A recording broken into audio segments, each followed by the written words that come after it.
Yo lo digo sobre todo por el caso de Valencia. Vosotros denunciasteis a más de medio centenar de médicos que utilizaban este tipo de terapias ante el Colegio de Médicos. Hay que decir que algunos en centros que carecían incluso de registro sanitario. Y os dijeron que no eran competentes para ello. Subió la queja, llegasteis creo que hasta a la Organización Médica Colegial, dicen que ellos no son competentes y se ha quedado ahí la cosa. Ya no es solo desconocimiento, yo creo que hay un poco de, en algunos colegios por lo menos, dejadez cuando no algo peor. Sí, a ver, según la normativa, desde luego son los colegios profesionales los encargados de velar por las buenas prácticas de sus colegiados y también vigilar los casos de intrusismo sanitario. Y efectivamente podemos entender que sea o que resulte muy violento a los colegios profesionales tener que sancionar, experimentar o llamar la atención a sus colegiados, puesto que estos colegiados a su vez les están pagando unas tasas. Pero es que mire, es que son los colegios profesionales los que han recogido el testigo de responsabilizarse de esas situaciones, entonces no tienen excusa. Sí que es cierto que desde la Organización Médica Colegial se está intentando revertir la situación. Actualmente han creado un observatorio contra pseudociencias, pseudoterapias, sectas sanitarias e intrusismo, pero del mismo modo es cierto que en Valencia habéis tenido las elecciones al Colegio Oficial de Médicos hace poco tiempo y una vez más hay miembros en la junta directiva que ofrecen pseudoterapias tan graves como la hidrocolonoterapia.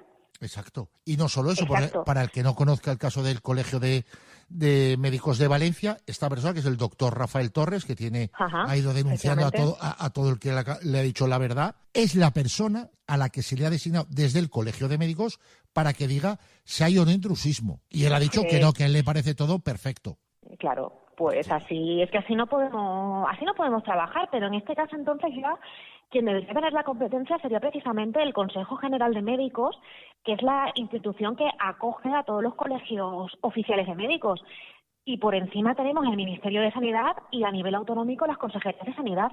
Lo que no puede ser es que se sigan lanzando la bola unos a otros, que a personas que cumplen con sus obligaciones, tanto éticas como pues legales pertinentes, se les pasan inspecciones, que es lo oportuno para asegurar la calidad de la oferta sanitaria, y que todo el resto de individuas que son intrusos sanitarios porque no tienen formación sanitaria y sin embargo ofertan y ejercen actividades sanitarias, o profesionales que hacen malas prácticas, que a esta gente no se les llama la atención. No es una cosa, nos digamos, hasta el propio informe del Ministerio de Sanidad de 2011, que lo realizó el Instituto Carlos III, analizaba un montón de terapias y eran las que mejor salían paradas eran las que eran simple placebo.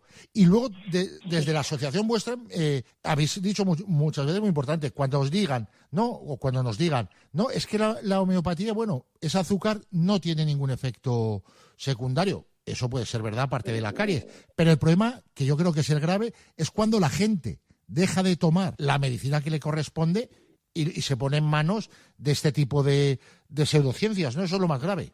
Efectivamente. O sea, por una parte, inocuas no son las falsas terapias, porque lo mejor que te puede pasar es que te estafen económicamente, con lo cual ya no son inocuas, porque ya hay un daño psicológico que estás produciendo a esa persona, y si esa persona no es consciente de ser víctima, que también ocurre en nuestro país, está siendo estafada igual, aunque no sea consciente. Eso por una parte. Y por otra, no puede ser inocuo algo que de alguna manera hace que se retrase tu acceso a un tratamiento oportuno, o que directamente pierdas tu oportunidad terapéutica, de manera que puedas llegar incluso a morir, como ya ha ocurrido, por ejemplo, en Valencia, sin ir más lejos, con el caso de Mario Rodríguez, que murió al abandonar básicamente la quimioterapia por abrazar otra hipotética terapia sin efectos secundarios, que es como suelen venderlo, que se llama medicina ortomolecular. Este chico, cuando quiso volver otra vez al centro hospitalario para seguir adelante con la quimioterapia, porque el cáncer había reaparecido, ya no pudieron hacer nada, ya era tarde. ¿Y quién nos envuelve a esas víctimas? Sí, claro. ¿Quién es ahí el responsable? La persona que le convence de que deje la terapia, que tiene una mínima probabilidad de salvarlo. Las administraciones que no han hecho nada para parar a esa gente que está engañando a los ciudadanos, que además son más susceptibles de caer en este tipo de estafas.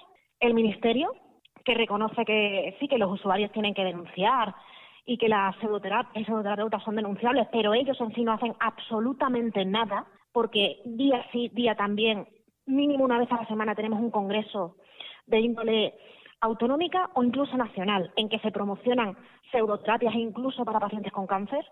O sea, ¿quién es aquí el responsable de estas víctimas?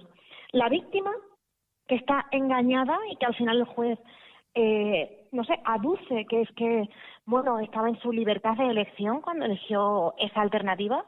No, o sea, se trata de un consentimiento desinformado completamente, porque nadie quiere morir y nadie quiere pagar un tratamiento que no lo sea, y donde las autoridades sanitarias se están lavando las manos y no se están responsabilizando. Exacto. ¿Y qué te decir? Hace poco salió por primera vez el CIS preguntó sobre el uso de las pseudoterapias y el conocimiento que tiene la gente. Lo bueno y lo malo es que había una preocupante desinformación. Es decir, hay mucha gente que las usa, pero no sabe ni siquiera por qué las usa. Simplemente, pues como decían otros datos, al 12% se las recomendó un médico privado, a un 32% fue un farmacéutico, un 26,8% fue los médicos de atención primaria. ¿No haría falta una campaña contra las pseudociencias como hacemos, por ejemplo, con la vacunación? Sí, o contra el tabaquismo, o contra la drogadicción, o contra la violencia de género, por supuesto. Sí. Desde nuestra asociación se lleva solicitando esta campaña desde hace ya casi un año, por no decir algo más. Y seguimos esperando. No sabemos por qué es tan complejo llevar a cabo una mera campaña informativa a base, ya no digo de anuncios en televisión, que puede a lo mejor ser un poco más caro, ¿no? Pero con mínimos póster o carteles en los centros sanitarios que de alguna manera alerten a los usuarios de qué se pueden fiar y de qué no. Porque, no sé, mis padres, mis tíos, sus padres, sus tíos, nuestros familiares, no tienen por qué saber que en un establecimiento sanitario se tiene que ver el número de registro del establecimiento, que tiene que tener en un sitio público cuáles son las especialidades para las que está habilitado ofrecer. No nos fijamos realmente si el profesional que nos atiende lleva su número de colegiado encima y si realmente es especialista en aquello que se ofrece.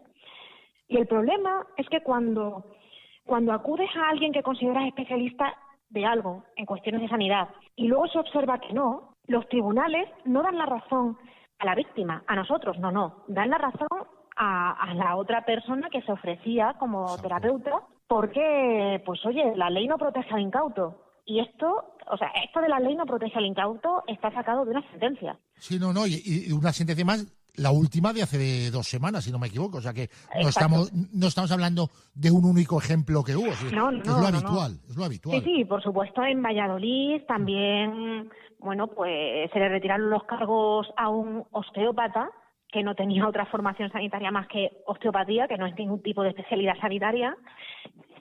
O, por ejemplo, el caso de los médicos de Vinaroz, por ejemplo, que han destrozado la vida a muchísimas personas, que debería considerarse sus actividades como un atentado contra la salud pública, que de hecho está recogido en el Código Penal, y que, sin embargo, las cuentas que se le van a pedir es por fraude fiscal. Es que es una vergüenza. Sí, ¿no? Que estemos como Al Capone, y Zaplana. Sí, es una vergüenza que estemos tan desamparados cuando tanto nos venden que la salud es lo primero. O sea, ¿cuánto se está encareciendo la factura sanitaria en España por culpa de todos estos estafadores?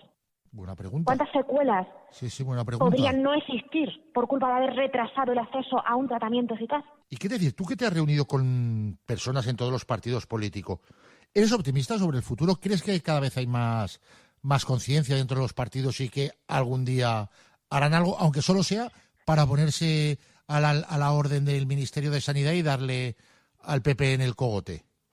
Pues mire, lo único que le puedo decir es que lo único que tengo claro es que ya no pueden decir que no son conscientes de la situación, porque ya no es solamente que APET se haya reunido con ellos, sino que también existe Farmaciencia.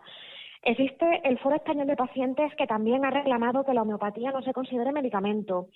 Está la Confederación de Sociedades Científicas, COSCE, que dentro de nada van a hacer las primeras jornadas de pseudociencias y pseudoterapias porque también son conscientes de la gravedad de la situación.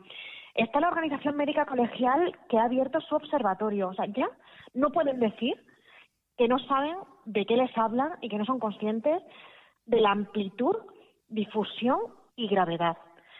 ¿Que vayan a hacer algo? Pues, hombre, lo que nos dijeron cuando nos reunimos con ellos, de hecho los partidos grandes, era que, claro, que ellos no... O sea, que primero estaba la opinión pública y que si conseguíamos de alguna manera movilizar a la opinión pública, pues que ahí podrían hacer algo. Cierto es que en los últimos tiempos nos hemos vuelto a reunir con ellos y cada vez más están más concienciados o más predispuestos a hacer algo. Pero ya sabemos cómo funciona la política. Y oye, para despedirnos ya, ¿qué tiene que hacer alguien que quiera formar parte de la Asociación para Proteger al Enfermo de Terapias Pseudocientíficas? Pues escribirnos a la web, www.apetp.com, hazte socio y nada, que empiece a formar parte de nuestros grupos de trabajo y encantados de que vengan. También es muy importante animar a cualquiera que se considere víctima, no solamente a la víctima en sí, sino también a sus familiares o conocidos a que denuncien este tipo de hechos. Si no quieren hacerlo solos, pueden contar con nosotros, que les vamos a ayudar en todo lo que podamos, pero es una responsabilidad también de estas personas el mero hecho de avisar a otras para que no les estafen de la misma manera y no sufran esas consecuencias. Pues nada, Elena, oye, muchísimas gracias por todo y nada, ya sabéis lo que queráis colaborar. Espero poder hablar contigo más adelante y que ya sea para dar buenas noticias de que nos presentas cómo ha caído la orden de sanidad gracias a vuestro esfuerzo, cómo se ha hecho una campaña. Confiemos en que ese día llegue. Bueno, se intentará. Pues muchísimas gracias. Gracias por vuestra labor. Gracias a vosotros. Ahora sí que está, ¿no? Recogemos ya casa. Sí, cállate, que va a empezar. Buah, qué emoción. Desde que Julieta ha salido del talego y se ha reunido con Saúl, estoy que si me pinchan no me sangra un coágulo. Sí, tío, y además Irene ha perdonado a Severo. La verdad es que se falta un pelo, ¿eh? Shh, que empieza, que empieza.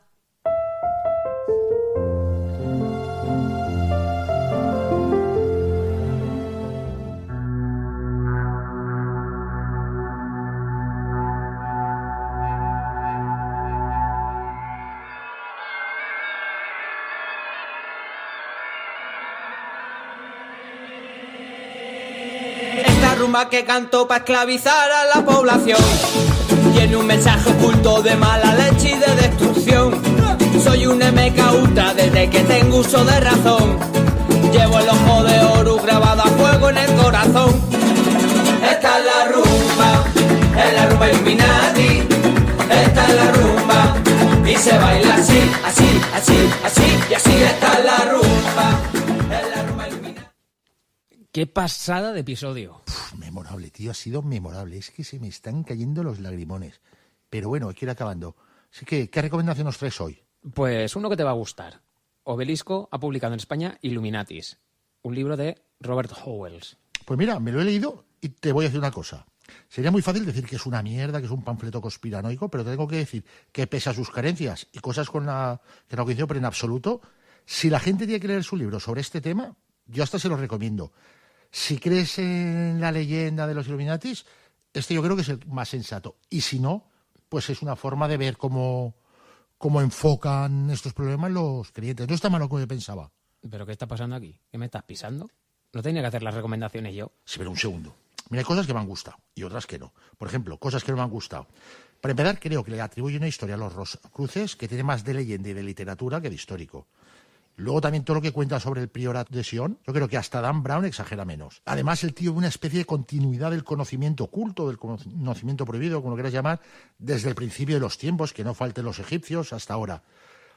Y aunque es verdad que siempre ha habido un saber, digamos, alternativo al oficial, otra cosa es que exista una continuidad entre grupos que van pasando el conocimiento de unos y los otros lo heredan. Menos mal que te ha gustado. Bueno, no, tiene fallos, pero también tiene cosas buenas.